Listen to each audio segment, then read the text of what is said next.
first of all, Fritz Francois has been working in the movie and entertainment industry for so long. A long time. 20 years. 20 years. Yeah. So he has a lot to give us a lot of insights, but we are very excited for you to be here with our students. Thank you very much for that. Well, thank you for having me. Yeah. So obviously, Fritz, if you just give our students just a quick rundown of like your career, how you got into audio, and then you can take it from there. Okay. First of all, thank you everybody for coming. It's an honor for me to be here, and hopefully after today I will have spread some knowledge with you guys. Hopefully that will help in the future. So basically, my background is the following. As a young teenager, basically, I started out as a DJ. I was always interested in music. And when I went to college, which was the City College of New York, I discovered in college, as you are right now, that I actually could make a career doing sound. And the very first place that I ventured into was into the recording studio. I was a recording engineer for about 10 years. I continued to be, but I worked specifically in studios, mixing, recording, programming beats for artists, for a period of 10 years. Afterwards, I went to work for a company that you may be familiar with. It's a company called Audible. Audible was a startup company at that time, and I was one of 3 audio engineers that was hired to basically run their audio department. Audible is a company that basically sells audiobooks, and that was their motto from the beginning. They basically licensed from all the major publishing companies the audiobooks under those companies, and they were the first company to digitize that audio and basically begin to sell it on the net. So I was at the beginning of that process. I helped develop the audio department for that. After Audible, I transitioned over to started working in the film business. And this is where I've been for the rest of my career. Basically, has been pretty much that. Since I have a multiple background in different specific areas of audio, I do other things, but my career pretty much has been in the film and television business. So that's why I had prepared some stuff. If you guys want to, and I'm showing you this is because this is what your career is going to be like if you're interested in working in the film business. So Amazon started this process called the IMDb, okay? And basically what it is that every time you work on a major television, independent or a project, your credits are accumulated over time. So in my case, basically, this is my home page, and as it opens up, it shows you like, okay, here's some of the series that I've worked on. The last of which was the PowerBook series, specifically on Ghost, PowerBook 2. I worked on a comedic show called Flatbush Misdemeanors. I also completed the show, if you heard that, Mr. and Mrs. Smith. And I also did the second unit of John Wick on, which was all the action series and all the stuff that basically was in John Wick. I've also done Shades of Blue, which was a cop show with Jennifer Lopez and Ray Liotta. An HBO show called Vinyl. I have a string of credits, but the point I'm making is that if you should choose to work in the film and television business, this is basically what's going to happen. You're going to work on these series of network shows, TV shows, or films, and over time you build your career in terms of this is the projects that you worked on. And when people, when producers and administrators are looking to hire you, This is like your public record, okay? So that's just to give you an insight in terms of how that works. Okay, so before I go further, what I would like to do is I would like to have an idea of how many people in here are interested in sound as a career. Okay? Okay? Give me an idea of what you envision that you would like to do. It's kind of like a multitude of things. So I've done sound for independent films. I've done sound. I want to continue maybe in that atmosphere. But I also like working with musicians, so record label type of audience. Okay. Okay. Anybody else? I'm more into like the music side of things. Yep. I'm just trying to start DJing myself and stuff like that. Repeat that. I didn't hear that. I'm trying to start to like DJ and stuff like that. Yep. So I learned FL Studio for like music production. And Yep. trying to understand that with mixing and all of that. So Yep. like, when I make my own beats and make my own music and stuff like that, I would like to become eventually like a recording producer or whatever, so I can like help out people to make music. Okay. Yep. I did that quite a bit. Anybody else? Garcelle is also. Garcelle, talk to me. No, I mean, I played around with sound. Like, I've done like DJ stuff, so I'm just trying to navigate. Like, if I want to go into it fully, like, it's just something surface level. Okay. So the reason why I'm asking that question is because I really wanted to know where I should start, as far as giving direction as far as sound is concerned. And I made a little outline for myself. And for all of you who has not delved into sound, but you're here, I wanted to make sure that we're kind of all starting on the same page, okay? So I wanted to first address just the basic concept of sound, okay? And whatever field that you're working in, this is sound. This is how sound is involved. First of all, I work specifically right now in film and television, okay? But sound itself, there's not a production that you see that sound is not involved, okay? So, example, live theater and events, okay? Broadway, the Oscars, the so on like that, sound is involved with that. But that's completely different than the way I'm involved with it. The principles are the same, but there's a whole process in terms of how is that done. So, for example, if you're watching a live show and that show is being broadcasted on television, what you have is you have a crew of people which is divided into different sections. You have the people that is responsible for miking the talent and making sure that that audio gets to the destination it needs to get to. You have a group of people that came in early in the morning and they ran wires all throughout the stage because it's a live event that's actually happening. And then you have a group of people that's responsible for making sure that you who's watching the television or the internet or whatever you're watching, that sound gets to you so that you can follow this live event.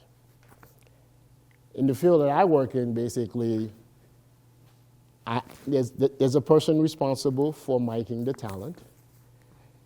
I have another person that basically works with this pole, and his job basically is to get the sound that's on with the camera to make sure that he gets whatever's on camera.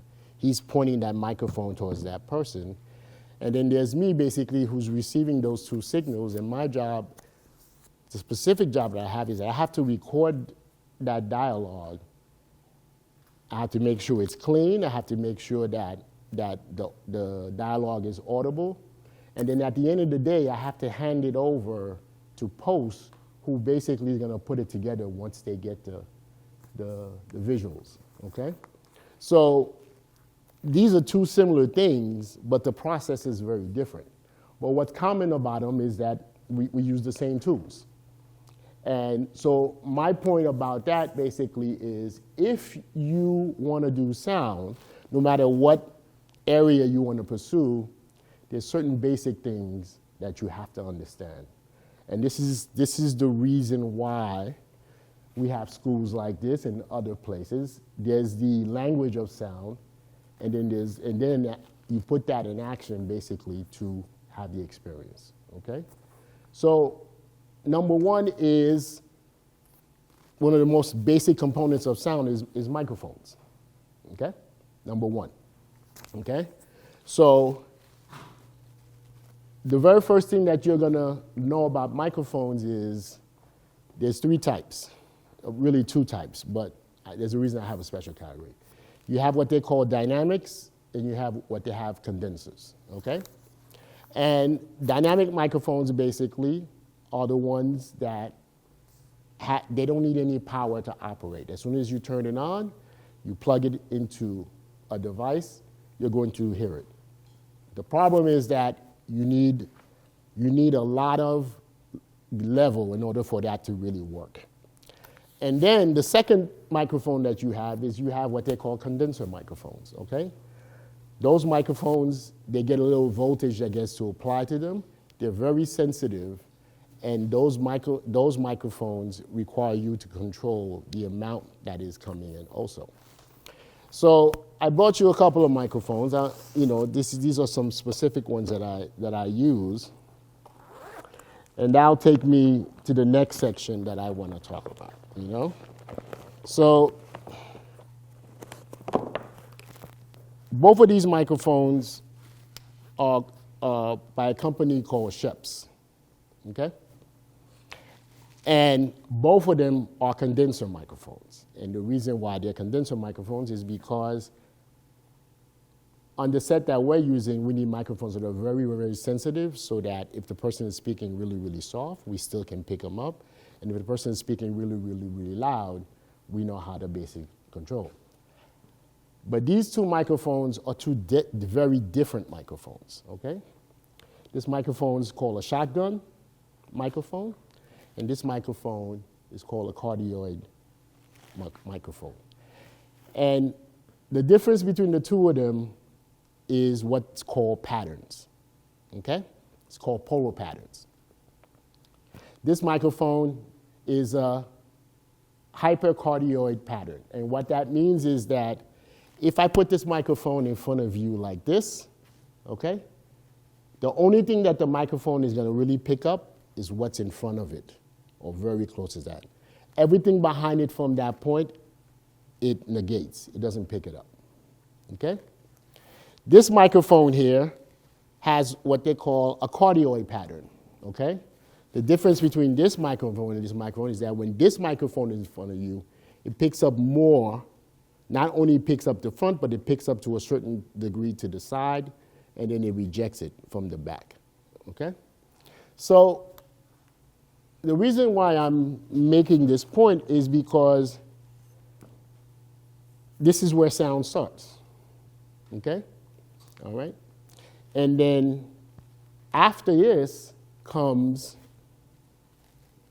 things like that goes into DJ sets or a keyboard, guitar, and so on like that. The reason why you must know the microphone, because there is not a discipline in sound where you're not going to use microphones. So if you really want to know sound, you start with your microphones. Understand basically. And whether you're working at a church venue or you're working on the Oscars, it's the same principle all the time, you know?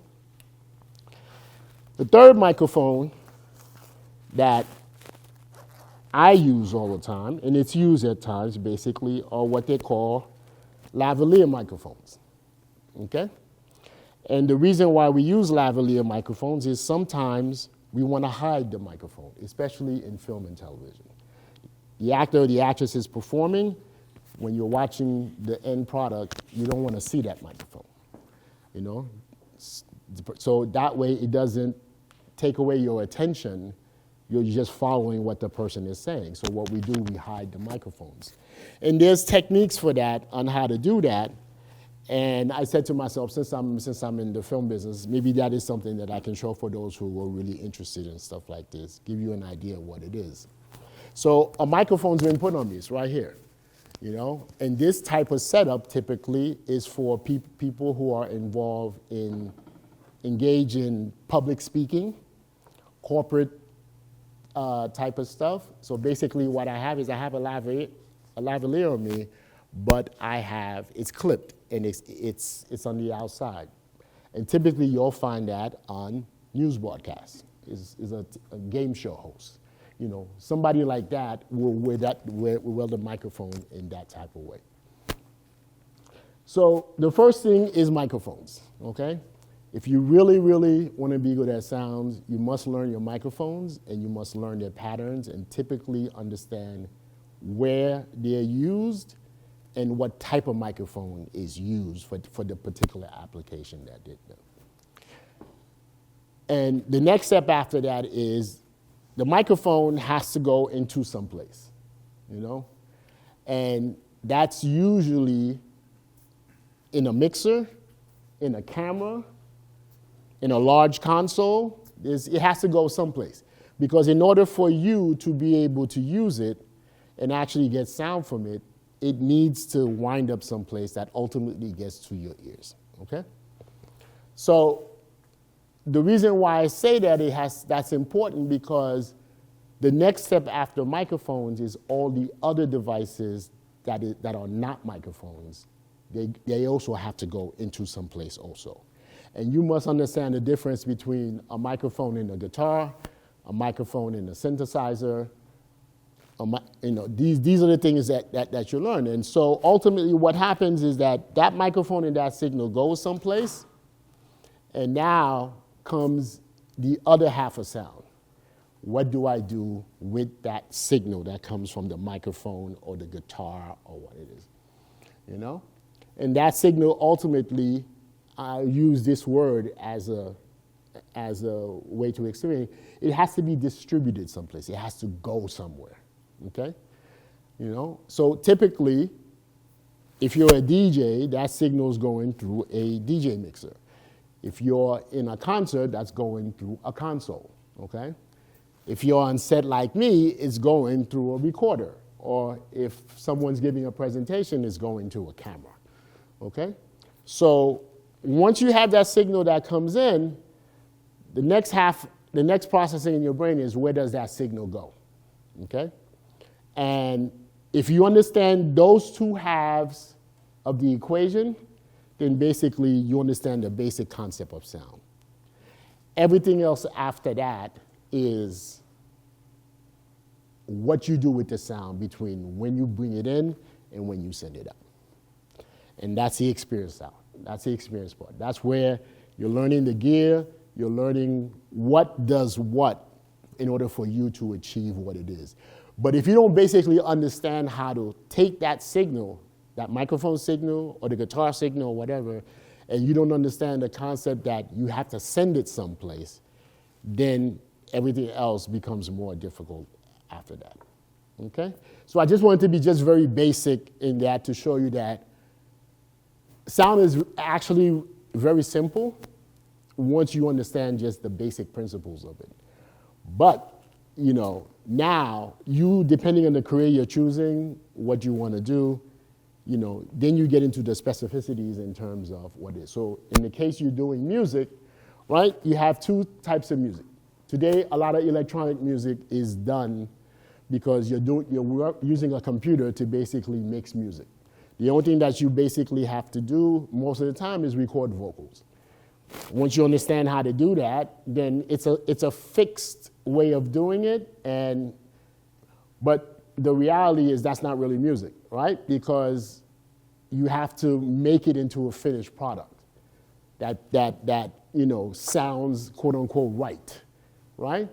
Or also the other branch of music is how all the people who plays live, you know? And now we're back to microphones, we're back to sending those signals and so on like that. So whatever discipline that you choose starting from the point of something, a signal coming in and a signal leaving out, the rest of the discipline in that specific area you're in, then it gets involved. That's the learning process from that point on. So if that sounds interesting to you, then yes, definitely you should pursue sound. You know, if you're intrigued with the idea that you like people to hear clean, or you like to be creative with something that influences people, then sound is a very interesting, you know, it's a very interesting field. Okay? Any questions so far? Are we good? I had a question earlier because you brung up lavaliers and also the other microphones, like the long blue one. Mm-hmm. So on a set, I'm assuming that you would attach that thing to like a boom pole. Yep. And like on the set of like a TV show, Mm-hmm. and for like the movie, you would use the lavaliers. And the boom pole. Okay. Yeah. Is there like a reason you would use both? Well, To like capture as much audio as possible, or? yeah, so the reason you would do that is because, first of all, you're recording a safety, okay? So let's say the lavalier microphone dies, battery goes, right? Then if you're doing an interview or something like that, you don't want to put yourself in a position where you're asking that person to go back. Because even what the person said may not even be the same thing that he said. So you're recording, you want to make sure that you record in a way where you always have the audio all the time. So the most guaranteed way to have it all the time is always having a boom pole, right? Because you can change it on the fly, do whatever it is that you want to do. The reason why you want to use a lavalier, because a lot of times the frame of the shot is so big that you may not necessarily be able to get the boom as close as you want. So if that's the case, then what you're using the boom for is you're using it for ambient, and depending on how the person sounds with the lavaliers, maybe later you blend the two sounds to get a more rich sound. Because sometimes you put lavs on people and they sound very muffled, right? And then, so how do you get around that? Well, you have to tweak the lavalier sound, and then you have to give that microphone some kind of ambient to make it feel like it sounds natural, like the way your ear, like the way your ear will be. Do you have a personal go-to, barring that you could use both in a setting? Do you have like a personal go-to, or do you just use both? I use both. Okay. Yeah, because for me it's a safety thing. Okay. Yeah, I always want to tell the producer I got it. You know what I'm saying? You know, I don't want him to come and ask me, "Did you get that?" I was like, "Yeah, I got it." You know, and another thing that in my particular setup, the transmitters that I use also record. Okay, so I you know, there's a certain level you work. There cannot be any excuses. You have to anticipate what the issues are. Okay. Yeah. Any other questions? Mm-hmm. Like massive up there, like Dave Instruments. What digital audio works for Steve? Or DAW? I personally, I've been there for a long time because they're all good these days. There's nothing bad on it. I use Cubase and Nuendo. I've never heard that one. Yeah, well, you've heard of Cubase. I heard, Cubase. Yeah. I've heard of Cubase. Okay. Yeah. But that's more of my personal stuff. It doesn't do with films, you know. Any other questions? Everybody's good so far? Go ahead. Man. What was your favorite set that you worked on personally? That's a tough question.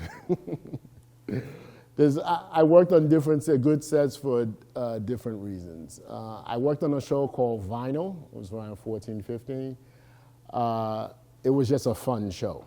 You know, the people, the actors, and so on like that. I worked on a movie called Reinventing Anna.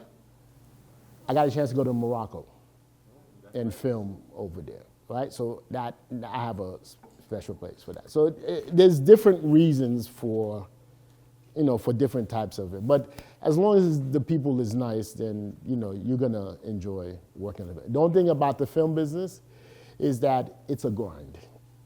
If you're not prepared to work 12 to 14 hours a day, you cannot go to work in the film business.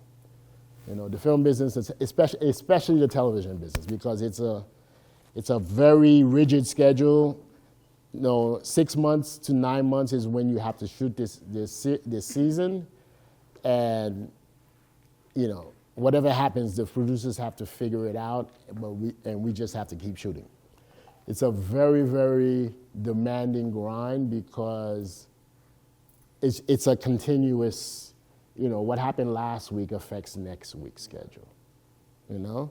So it's a very, very demanding type of job, you know, if you would do that, you know? Okay. Any other question? Yeah. How was it working like on Power, and like how did you like get the connection to be on that side? Well, Power, I'll get to the connection there. Power is you know, I had a good time because I got along really well with Malik. We really got it well together with the whole cast. Everybody was just really, they were really good people. The connection came is that it was a mixer that I was working with, we had been working together for years. I had branched off and started doing other shows. And then he decided to leave the show for another show, so I came in and I took over the show in the second season. And then I went and I did the second, third, and fourth seasons, you know, after that. So it was just a relationship because those people, they knew me from other shows that we had worked on before. And then I kind of took it over from that point on. Yeah. One last question. Yeah. Off of Garceau's question.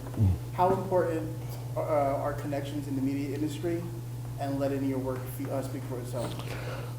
Well, your whole career, let me say that, is going to be built on relationships that you build. A lot of times in this business, producers hire the same people over and over again. The reason for that is because when a producer has been given $2 million to shoot an episode, if that person cannot produce, then they don't have a job anymore. They're going to be replaced. Okay? This is corporate business. It's not art. You know?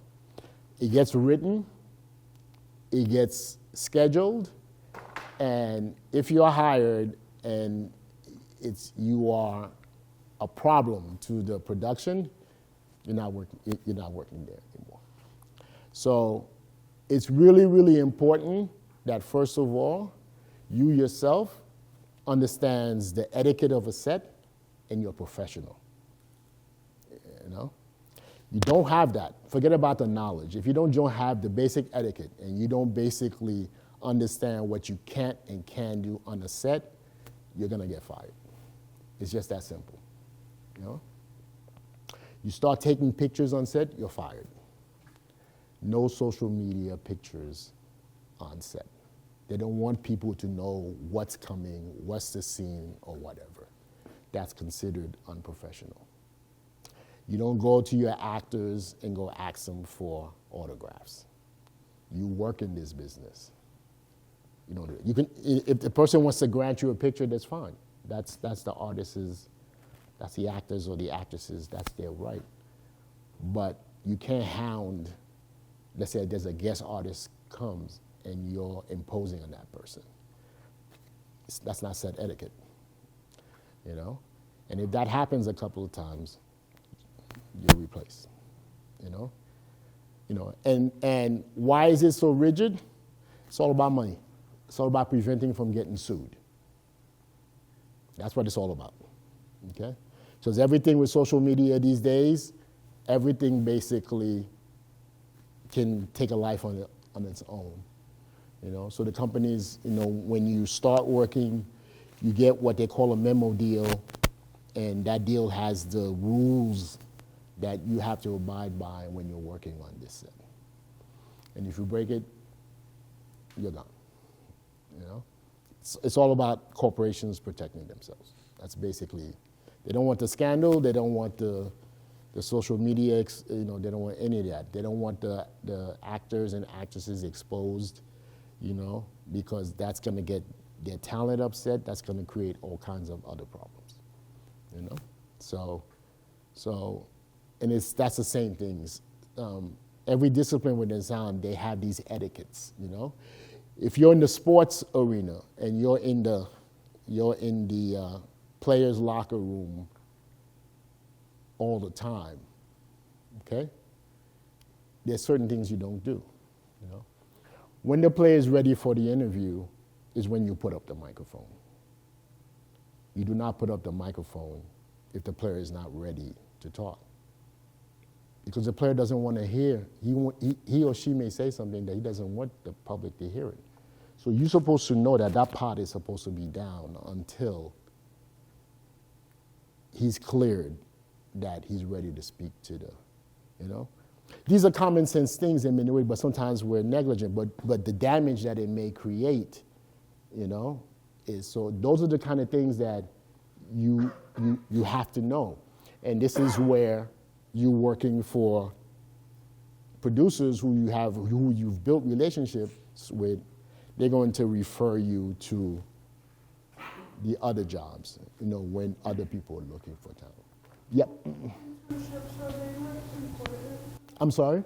Internships, are they important? Yeah, it's a little bit, these days, it's a little bit more difficult to get into these disciplines, but in the case of the film business, you can go in to work as a PA, right, under the AD department. And then once you start working for that AD department, then you can navigate into, because then you're building the relationships that you need, to be able to continue going forward, So etiquette in whatever disciplines that you're working in is really, really important. And it's very important that you work at a certain level of what they call professionalism, There's just certain things like you don't do, Andy, because it's too high profile of a business, especially when you're dealing with known actors, even the ones that are not known. It's like they all have follows on these social medias, and any of that stuff could blow up at any time. So you have to become really, really sensitive to that and really understand how to deal with talent. Okay? All right. Any other question? Yes. Yeah, this being such a competitive business, opportunities like this are not usually granted to just anyone. So what would you say is one of the most important things you learned to start working in the business? Well, I have two schools of thought of that. Number one, your skill set must be good. That's number one. You must have an understanding of the way the business works and what you bring to the table. And then number two, I was saying before, is that once you start working for a company in whatever position, this is the beginning of your resume. That 10 years later you will have done this, that, this. So the producers know one another in general. Shows come in and out of New York City. Sometimes shows come from California and they come to shoot. And a lot of times they're looking for crews to shoot for that period of time. And it is through those relationships that you've built, working, and it may not have been necessarily sound when you first went to work for the company, but you found your way that you worked your way into sound because you have the skill set, you have the knowledge. So you can show that you can do this skill set also, But that's basically what it takes. Anybody else? No? Okay. So I'm looking for where I put my. Okay, I can do it off the top of my head. So let's talk about the different I want to tell everybody the different careers that I could think of as far as sound is concerned. I'm specifically working in, there's two sides, I should go back. There's the front side and there's the back side, okay? So film and television is one that is active in New York. Sports media is another one, okay? Every year we have seasons, every year, Broadway and theater, basically, which is a different union than the one that I'm in. But Madison Square Garden, Barclays Center, they have events all the time. They have all kinds of things that you do. Yeah? Do you work in radio? I'm sorry? Do you work in radio? I've never worked in radio, no. No. You know, it's at the time where I was a studio head at that time, once before. That's why I never really got involved in radio. But again, the format is still the same. Just like, television basically is what you have is you have your, I can associate it with podcasting right now. You basically have the program that is being created. You have a programming director that basically approves everything that's being played throughout. All of those microphones is going to an engineer who's basically sending it to the broadcast section that basically sends it over the air, that allows your radio to receive it, So when you think of radio, think about it, it's like it's the podcast without the camera. That's original radio. A lot of them now basically are filming this stuff and they're putting it on the web, But it's the same structure, basically. You're going to be working under it's the program director that's responsible for, what goes on and off the air. And then all the other side basically is corporate, advertising, just basically how it makes sense for them in terms of dollars, to make sure that the show basically keeps rolling. All right. We have about 5 minutes before the break. Really? So, but we will continue our conversation. Okay. Yeah. So, just we are about to, wrap up the first segment, which is for the general student body, of course. But Fritz is generous to stay a little bit longer, just for the students who are interested in sound and audio design in general. Okay.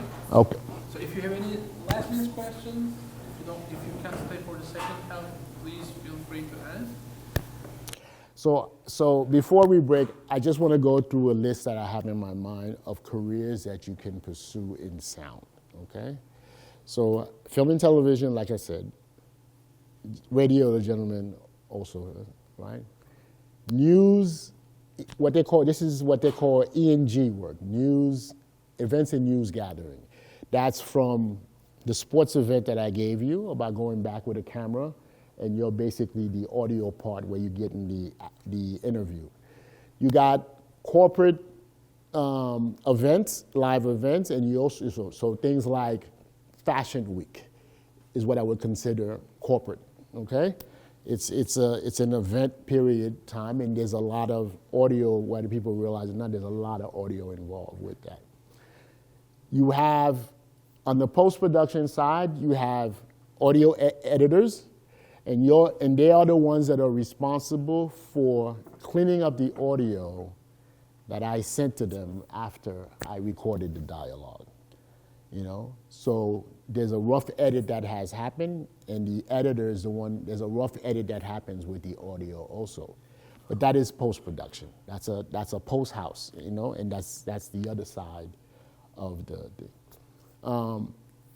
concerts and events, it goes without saying, the way that works is early in the morning, there's a truck that rolls up, and basically there's cases upon cases that gets removed from that truck, and then your job is going to make sure that you're going to be assigned to run cable so that by the time the rehearsal is going to happen before the event, All of that is being checked by the front of house mixer to make sure that everything is ready to go. Okay.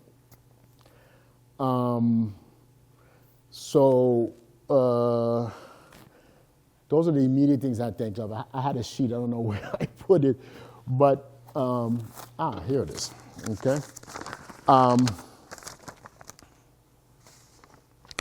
We did talk about music, right, which is still a viable thing today, even though the music business is it's a very difficult business, but the thing about the music business today is you have an opportunity to brand yourself. If you have that skill set, you have the internet to show what it is that you can do and attract the talent to come and work with your stuff if your stuff is that good. That's the savings grace of the music industry these days, because the business model is really difficult. I didn't talk about reality shows, okay?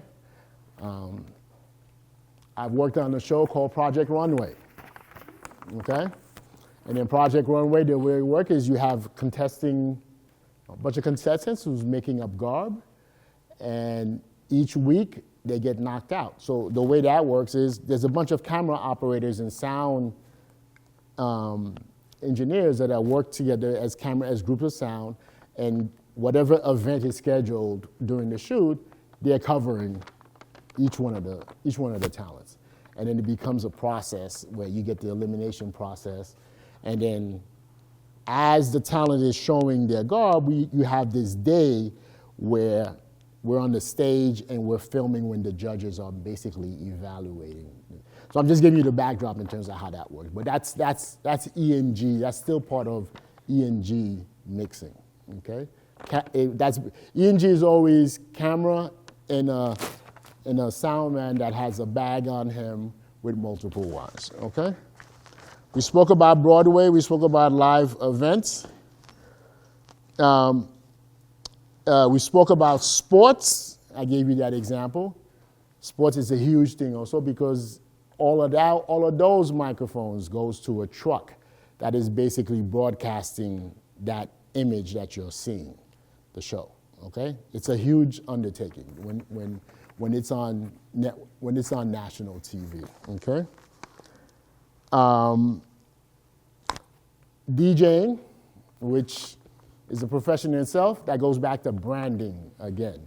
You're in an era, basically, you want to be a famous DJ, you must be able to brand yourself and create a product that people can associate you with, you know? And the web has provided the roof for that. Before you continue, I know some of you guys probably had a class. Yep. If you have a class, feel free to get up, but if not, you can stay and ask more questions. And then I mentioned podcasting, and I also mentioned corporate. And then there's a few things that are non-entertainment that require some other skill sets that involve sound. Acoustics, okay? But that requires a little bit of engineering. You have to have some engineering formation for that, okay? So I hope this has helped people to have a better understanding of what goes behind the scenes instead of what you see on television, because I really wanted, Oz had asked me to speak about what are the different tentacles in terms of careers if you're interested in sound, you know? And after the half an hour, I brought some gear that is specifically to film and television, because this is what I do at the moment, okay? If you're interested in seeing that and see how that works. All right? Thank you.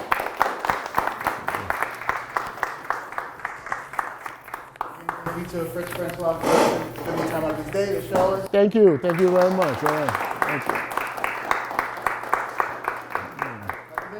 Stay back and check out some of the gear. Please feel free. Get some snacks on your way out. Thank you again.